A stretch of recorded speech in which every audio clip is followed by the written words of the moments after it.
Hey yo, what's up? Good day everyone. Another day, another vlog na naman tayo guys. So for today's video guys, mag-unboxing na naman tayo na in-order natin sa online. So hindi na natin to patatagalin guys. Isang maiksing video lang to para sa in-order natin. So guys, before anything else, maraming salamat sa mga nag-subscribe sa aking YouTube channel. Naway di kayo magsawang sumuporta sa aking YouTube channel. Please like, comment, share, and subscribe. So ito na guys, yung in-order natin sa online. So sa malipis na plastic lang, black plastic with label. Buti pa yung plastic, may label. Tapos guys, ito naka-bubble wrap. Ito siya guys. So, ang in-order pala natin is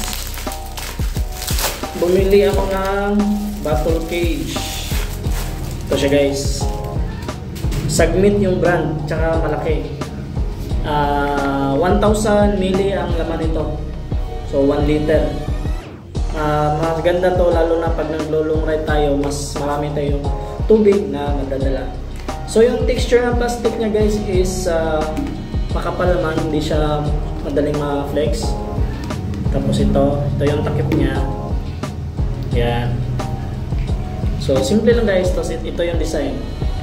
Tapos may brand name dito na Sagmit. Okay. 1 liter. Not bad.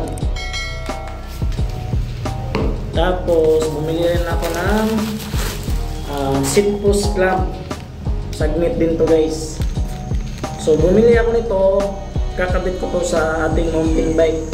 Kasi yung concept na kulay na ginawa ko sa mountain bike ko is concept ni Iron Man, which is yung red tsaka gold. So ito siya guys, Sagmit din yung pinili ko. Fan ako ng Sagmit kasi mostly sa bike components ko ng mountain bike is Sagmit. Ito siya guys. So ito yung brand name, made in Taiwan. Tapos naka ziplock. Tapos ito siya guys. Ito. Yun. May brand name yan. Quick release to guys. Para anytime na mag-adjust tayo, hindi na natin kailangan ng Allen wrench.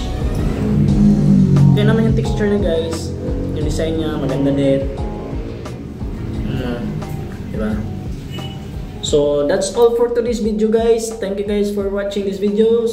Please again like, comment, share, and subscribe. Bye bye.